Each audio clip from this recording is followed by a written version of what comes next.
Bismillahirrahmanirrahim. Assalamualaikum warahmatullahi wabarakatuh.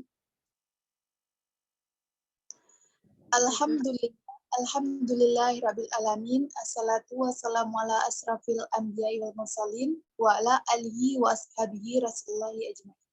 Amma ba'du. Pertama dan paling utama sekali, marilah kita hadiahkan kepada Nabi besar kita, yakni Nabi besar Muhammad Sallallahu Alaihi Wasallam. Yang terhormat dosen pengampu mata kuliah dasar-dasar ilmu pendidikan, yaitu Ibu Dera Fetrieni J. MPD dan Ibu Rosmaria MPD. Pada kesempatan kali ini, kami dari kelompok 9 akan mempresentasikan hasil diskusi kami tentang tokoh pendidikan yang berpengaruh di Indonesia. Sebelum mempresentasikan hasil diskusi, saya sebagai moderator akan memperkenalkan anggota kelompok 9. Saya sendiri Sri Putri Gumaladewi sebagai moderator.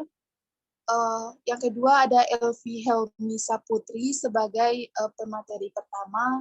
Yang ketiga ada Atva Putri Toni sebagai pemateri kedua.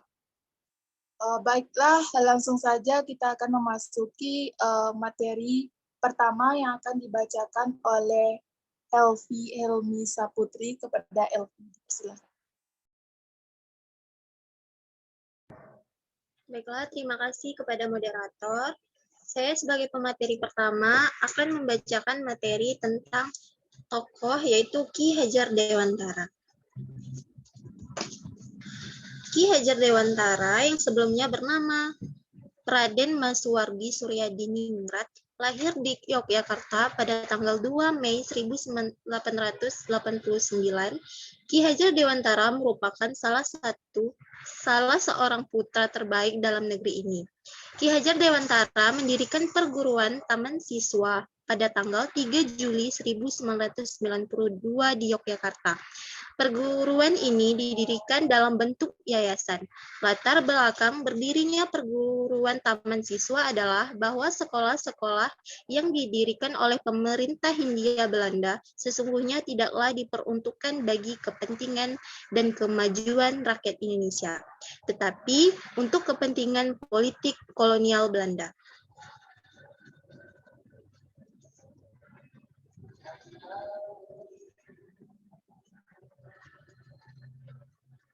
Baiklah, selanjutnya ada Asas Taman Siswa pada tahun 1922. Yang pertama yaitu setiap orang berhak mengatur dirinya sendiri dengan mengingat tertibnya persatuan dalam kehidupan umum. Yang kedua yaitu pendidikan yang diberikan kepada anak hendaknya dapat menjadikan manusia untuk merdeka batinnya, pikirannya, merdeka tenaganya, dan bermanfaat untuk kepentingan sesama. Yang keempat yaitu pendidikan hendaklah didasarkan atas kebudayaan dan budaya Indonesia yang selaras dengan kodrat kita dan akan memberikan kedamaian dalam kehidupan sehingga tidak mudah terpengaruh oleh budaya yang datang dari luar.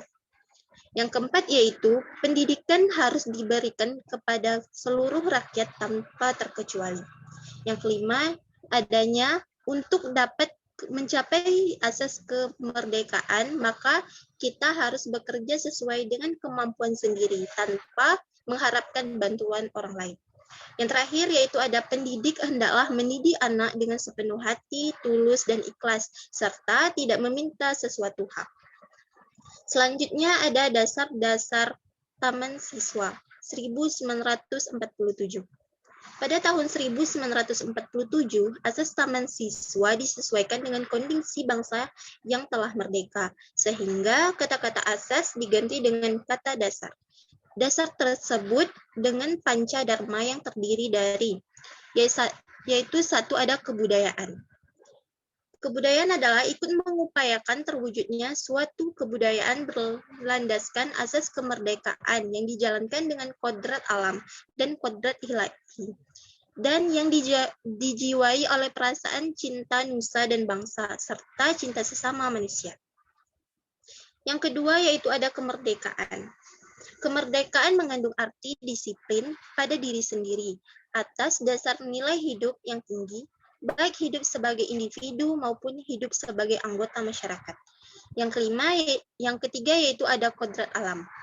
Pada hakikatnya, manusia itu sebagai bentuk yang menyatu dengan kodrat alam, namun juga tidak terlepas dari kodrat ilahi. Kodrat alam mengandung kemajuan yang dapat digambarkan sesuai dengan pertumbuhan.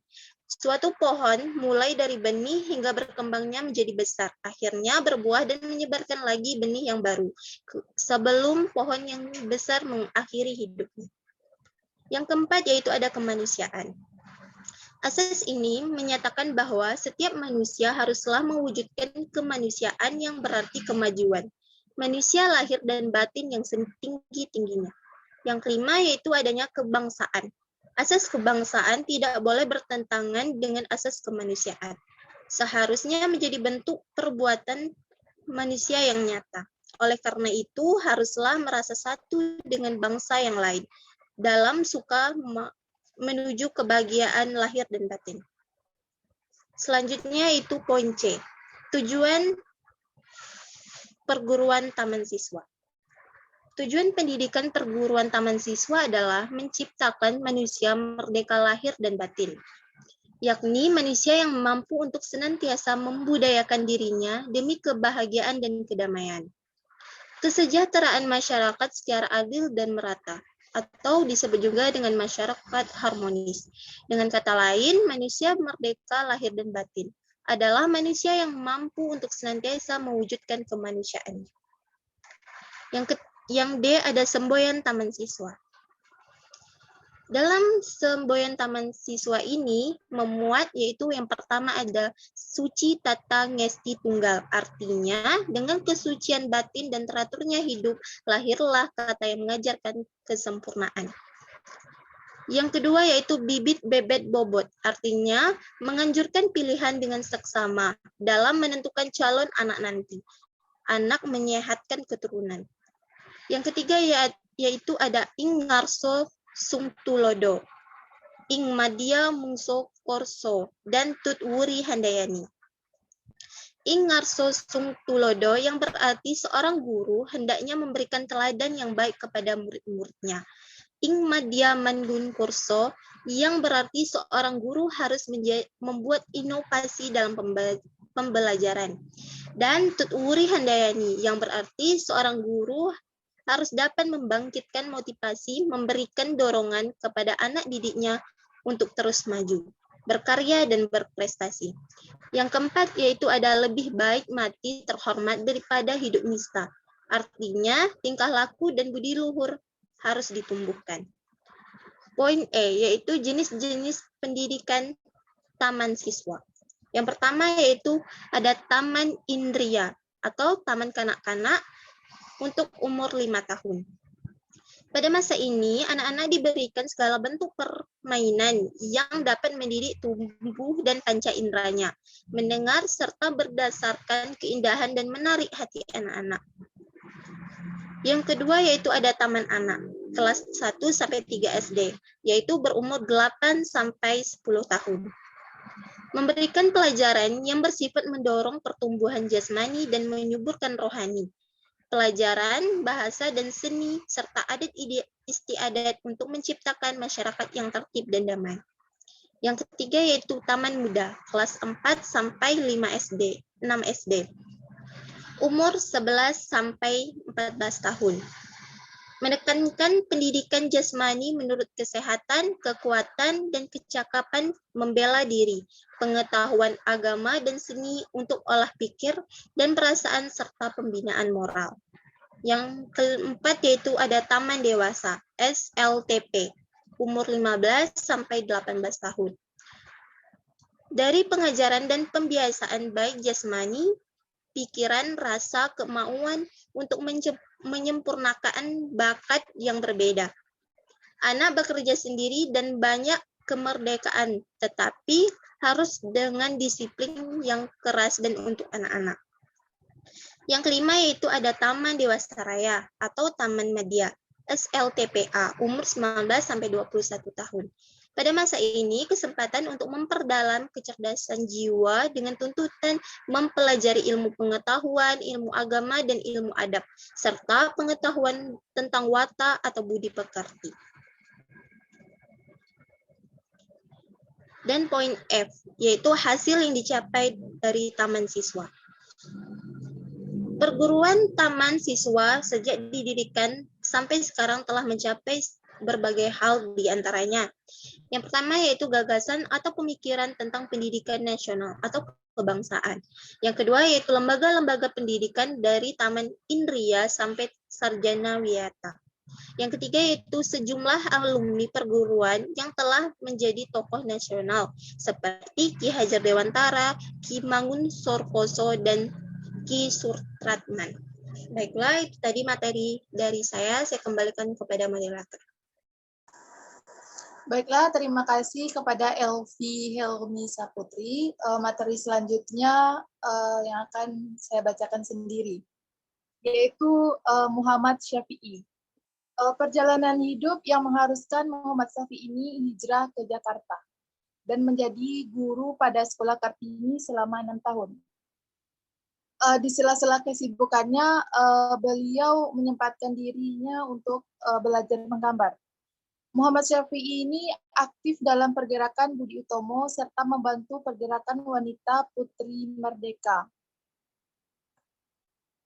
Pada tanggal 31 Mei 1922, Muhammad Syafi'i ini berangkat ke negeri Belanda untuk menempuh pendidikan atas biayanya sendiri.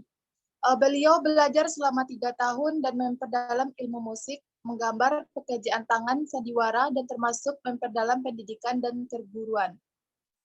Pada tahun 1925, beliau kembali ke Indonesia untuk mengabdikan ilmu pengetahuannya.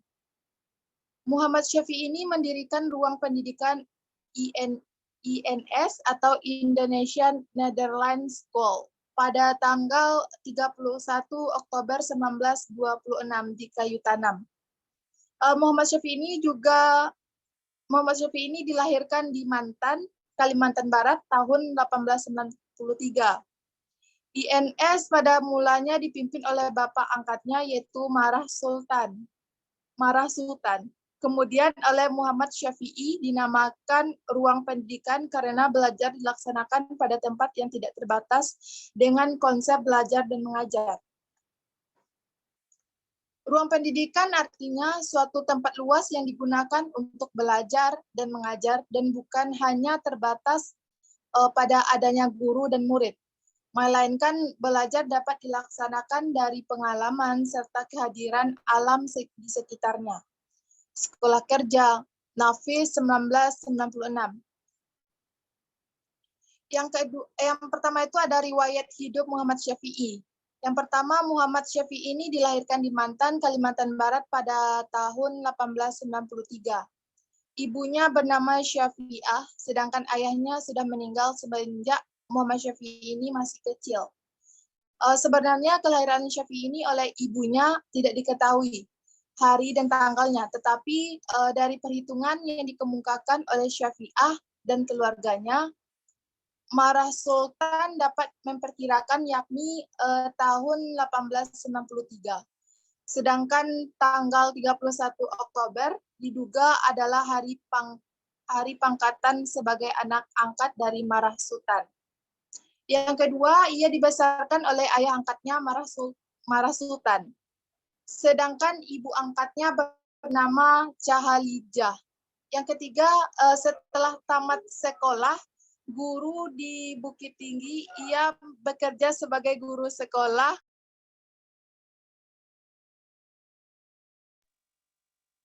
Yang ketiga, setelah tamat sekolah, guru di Bukit Tinggi, ia bekerja sebagai guru sekolah Kartini di Jakarta selama 8 tahun.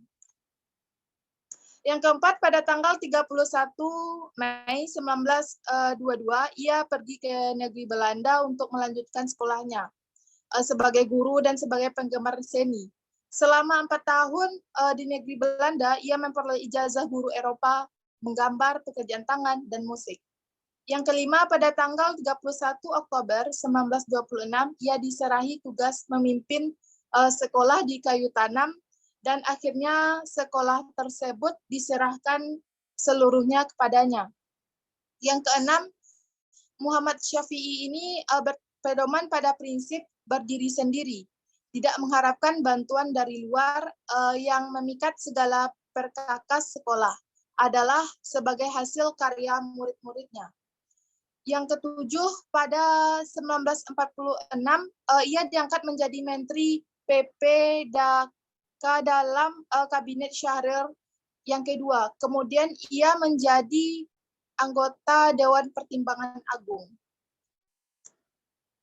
Yang kedelapan, pada tahun 1950, Muhammad Syafi'i ini menjadi anggota parlemen. B. Asas ruang pendidikan INS Kayu Tanam. Yang pertama itu berpikir logis dan rasional. Yang kedua, keaktifan atau kegiatan. Yang ketiga, pendidikan masyarakat. Yang keempat, memperlihatkan pembawaan anak. Yang kelima, menentang intelektualisme. Selanjutnya yaitu tujuan ruang pendidikan INS Kayu Tanam. Yang pertama, mendidik rakyat ke arah kemerdekaan. Yang kedua, memberi pendidikan yang sesuai dengan kebutuhan masyarakat. Yang ketiga, mendidik para pemuda agar berguna bagi masyarakat. Yang keempat, menanamkan kepercayaan terhadap diri sendiri dan berani bertanggung jawab. Yang kelima, mengusahakan mandiri dalam membiayai dan dengan semboyan diri sendiri dan kerjakan sendiri. Cari sendiri dan kerjakan sendiri. Yang selanjutnya yaitu usaha-usaha ruang pendidikan INS Kayu Tanam. Yang pertama itu pada zaman Belanda, INS menyelenggarakan berbagai ruang pendidikan seperti ruang rendah, ruang antara, ruang dewasa, dan ruang masyarakat. Program pendidikan yang mengutamakan pendidikan keterampilan, semua ruang diberikan 50% mata pelajaran umum dan 50% mata pelajaran kejuruan. Yang kedua, pada zaman kemerdekaan, atas izin pemerintah Belanda, INS mendirikan ruang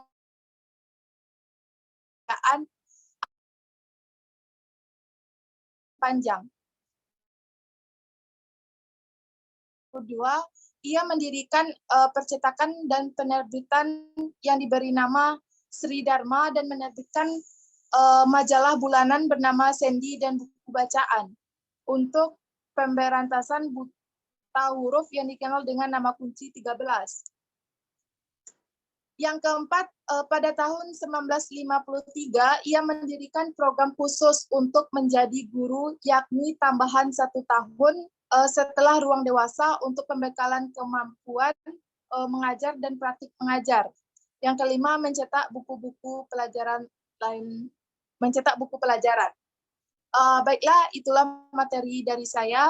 Materi selanjutnya yang akan disampaikan oleh Atfa Putri Toni. Kepada Atfa dipersilahkan.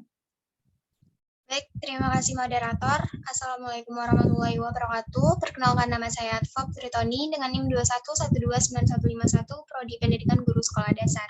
Di sini saya akan menjelaskan materi tentang tokoh pendidikan Kiai Haji Ahmad Dahlan. Kiai Haji Ahmad Dahlan adalah seorang tokoh Islam yang giat memperjuangkan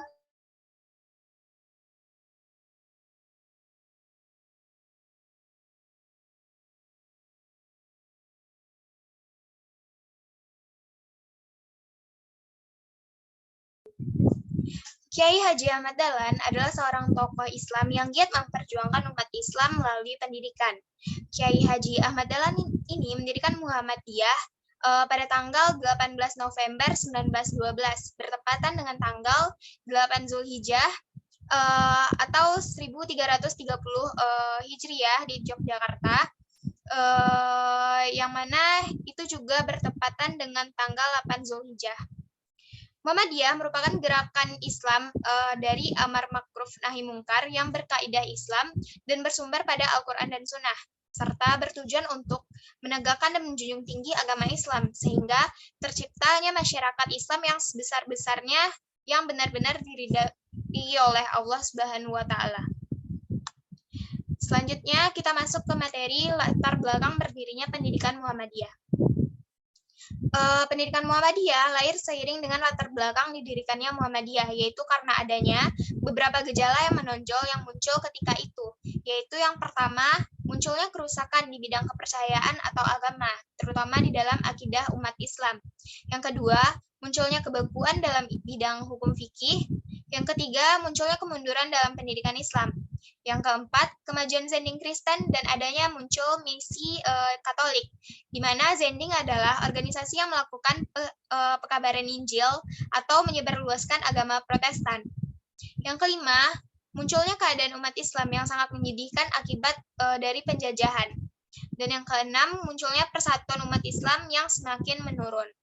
Berdasarkan hal tersebut, maka umat Islam pun melakukan kegiatan-kegiatan yang mencakup: pertama, membersihkan Islam dari pengaruh-pengaruh dan kebiasaan-kebiasaan yang bukan merupakan ajaran dari Islam.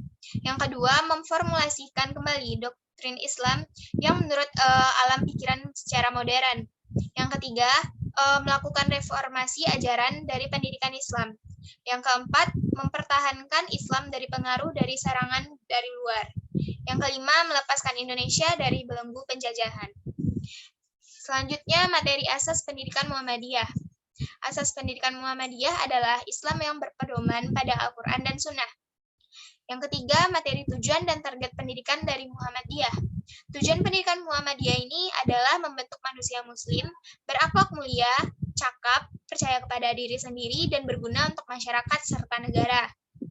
Nah, berdasarkan tujuan tersebut, maka target yang ingin dicapai oleh Muhammadiyah ini adalah melakukan atau memberikan lulusan pendidikan untuk siswa-siswa Muhammadiyah, yaitu yang pertama akidah yang lurus, yang kedua memiliki akhlakul karimah atau budi pekerti yang terpuji, yang ketiga memiliki akal yang sehat dan cerdas, yang keempat memiliki keterampilan, serta yang terakhir yaitu memiliki pengabdian kepada masyarakat.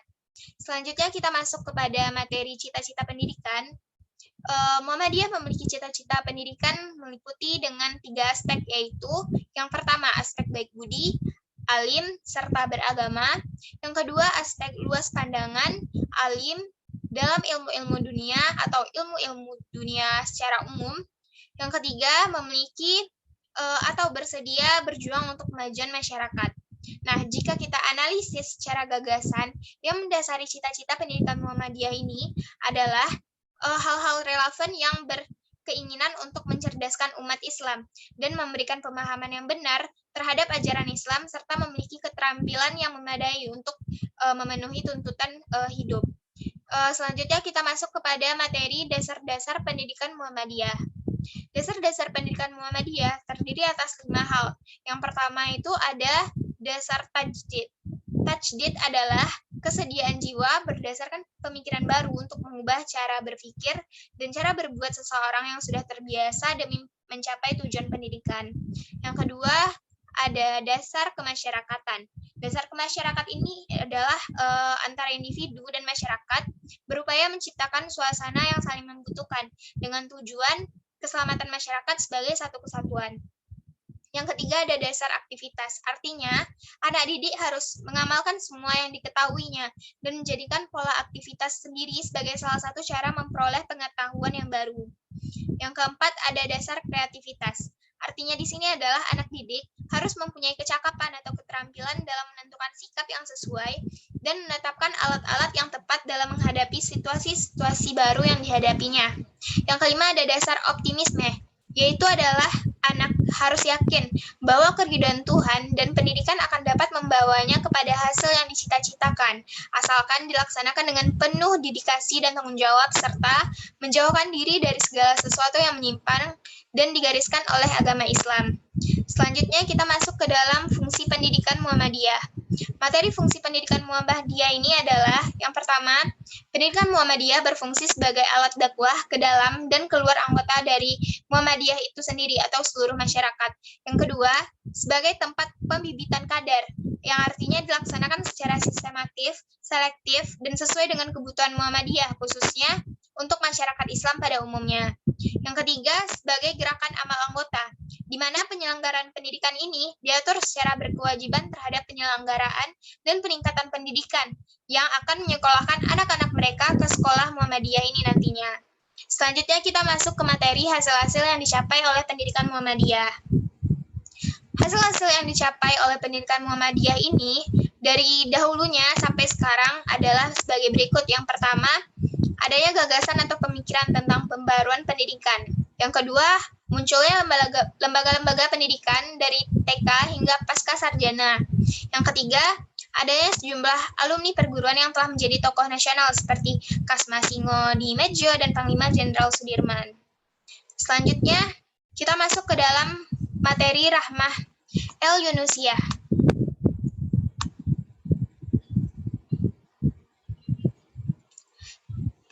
Tentunya kita sudah familiar dengan tokoh pendidikan perempuan satu ini. Rahmah El-Yunusiah adalah perempuan yang mempunyai peranan penting dalam kehidupan kita, apalagi di dalam bidang pendidikan. Perempuan ini adalah pendidik pertama dan utama bagi anak-anak yang akan menjadi generasi penerus bangsa. Atas dasar ini, untuk meningkatkan kualitas dan memperbaiki kedudukan perempuan, diperlukan pendidikan khusus oleh kaum perempuan yang diajarkan oleh kaum perempuan sendiri. Dalam hal ini, perlu adanya upaya untuk meningkatkan kemampuan kaum perempuan, baik di bidang intelektual, kepribadian, ataupun keterampilan. Nah, Rahmah El-Yunusiah ini mendirikan perguruan diniyah putri di Padang Panjang pada tanggal 1 November 1923 dengan panggilan E.T. Amah. Rahmah dilahirkan pada tanggal 29 Desember tahun 1900 bertepatan dengan 1 Rajab 1318 Hijriah. Ibunya bernama Rafiah, sedangkan ayahnya bernama Syekh Muhammad Yunus. Kita masuk ke dalam materi latar belakang berdirinya diniyah putri. Rahmah El-Yunusiah mendirikan diniyah putri ini dilatar belakangi oleh rasa ketidakpuasan terhadap diniyah school yang didirikan pada tahun 1915 oleh kakak kandungnya sendiri, yaitu Zainuddin Labai. Rahmah disekolahkan oleh kakaknya sebagai seorang siswi di diniyah school. Diniyah school ini merupakan sekolah yang menerapkan sistem CO edukasi, yaitu menggabungkan siswa laki-laki dengan siswi perempuan dalam satu ruang kelas. Nah, sistem ini menurut pandangan Rahmah sendiri merupakan tidak sesuai dengan pendidikan pada umumnya, di mana tidak dapat melayani kebutuhan kaum wanita yang tidak terjangkau, baik yang berkaitan dengan persoalan agama maupun yang berkaitan dengan kebutuhan keterampilan keputrian, entah itu sebagai istri, ibu dari anak-anak, ataupun sebagai penegak moral bangsa. Nah, di samping itu, Rahmah juga tidak puas dengan kondisi pemahaman agama yang dimonopoli oleh kelompok laki-laki saja. Padahal menurut Rahmah, pemahaman agama itu tidak hanya untuk kaum laki-laki, melainkan juga untuk kaum wanita. Sehingga kaum wanita pun bisa bersungguh-sungguh untuk melakukan kajian-kajian yang dapat melahirkan ahli agama di kalangan kaum wanita. Selanjutnya, kita masuk ke dalam materi tujuan pendidikan diniyah putri.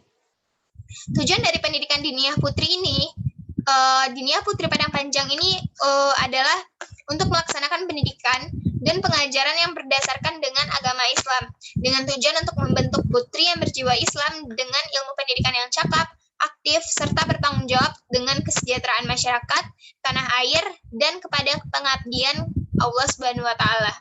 Selanjutnya kita masuk ke dalam materi dasar pendidikan diniyah putri.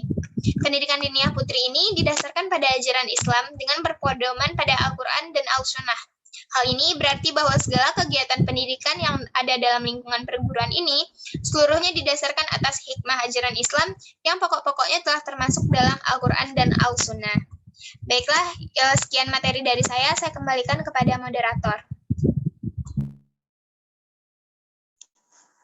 Baiklah, terima kasih kepada Pak Putri Tony. Materi selanjutnya yang akan disampaikan oleh Helmi Saputri.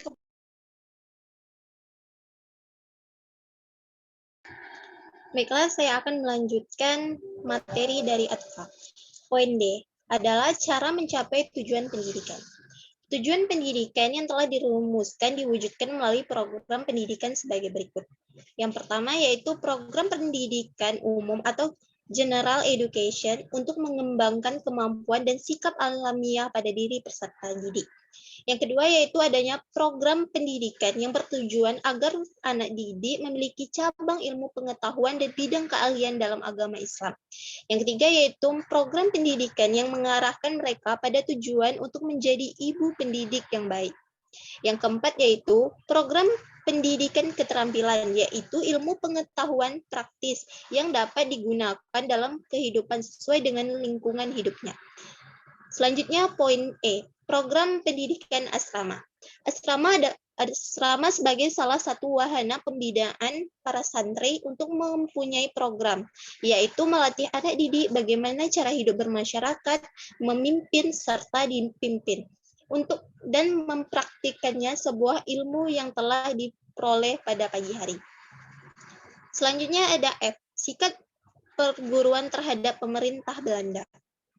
Rahmat al-Yunusiyah tidak mau dibujuk dan bahkan tidak mau kompromi dengan pemerintah Belanda, sehingga tawaran untuk menjadikan program menjadi sekolah negeri itu ditolak. Selanjutnya ada poin G, jenis pendidikan. Jenis pendidikan yang pernah ada dan dibina dalam lingkungan perguruan diniyah Putri Padang Panjang yaitu 1. Sekolah menyesal, yaitu sekolah yang didirikan pertama kali oleh Rahma el-Yunusiyah dengan murid sebanyak 71 orang. Sekolah ini dinamakan dengan sekolah menyesal karena Rahmah melihat ketertinggalan kaum wanita dalam hal pendidikan dibanding dengan laki-laki, sehingga timbul keinginan untuk mendirikan sekolah khusus kaum perempuan. Murid-murid sekolah ini terdiri dari ibu-ibu dan remaja putri. Yang kedua yaitu sekolah taman kanak-kanak. Yang ketiga ada sekolah diniyah putri rendah selama belajar 7 tahun sederajat dengan sekolah dasar. Yang keempat yaitu ada sekolah diniyah putri bagian A. Anak-anak yang diterima adalah yang belum SD dengan lama belajar 5 tahun sederajat dengan ibtidaiyah atau SD. Yang kelima yaitu sekolah diniyah putri bagian B. Lama belajar yaitu 4 tahun. Anak-anak yang diterima adalah tamatan HIS atau Snakel School atau SD dan sederajat. Tamatan ini sederajat dengan sekolah lanjutan pertama atau tsanawiyah. Yang keenam yaitu ada sekolah diniyah putri menengah pertama atau DPM bagian C. Lama belajar yaitu 2 tahun yang diterima tamatan SLTP atau sederajat. Yang ketujuh yaitu sekolah Kulyatum Mu'alamid Al-Islamiyah atau KMI. Lama belajar yaitu 3 tahun. Sekolah ini dinamakan juga Sekolah Guru Putri Islam. Yang ke-8 yaitu ada perguruan tinggi diniyah putri. Mula berdirinya dinamakan Fakultas Tarbiyah dan Dakwah. Kemudian ditukar namanya menjadi Fakultas Distrat Islamiyah. Jenis sekolah yang ada hingga sekarang diniyah Putri Padang Panjang yaitu yang pertama ada sekolah Taman Kanak-kanak Rahmat el-Yunusiyah, yang kedua Madrasah Ibtidaiyah atau MI, yang ketiga yaitu sekolah diniyah Putri Menengah Pertama atau DPM, yang keempat yaitu Kulyatul Mu'alamat Al-Islamiyah atau KMI. Yang kelima yaitu pendidikan guru Taman Kanak-kanak Islam atau PGTKI. Yang keenam yaitu Sekolah Tinggi Ilmu Tarbiyah atau STIT. Baiklah, itu tadi pemaparan materi dari saya. Sekian, terima kasih. Saya kembalikan kepada moderator. Baiklah, terima kasih kepada Elvi Helmi Saputri. Itulah hasil diskusi atau materi dari kelompok 9. Saya sebagai moderator izin pamit mengundurkan diri. Saya akhiri dengan wabillahi taufiq wal hidayah. Assalamualaikum warahmatullahi wabarakatuh. Waalaikumsalam warahmatullahi wabarakatuh.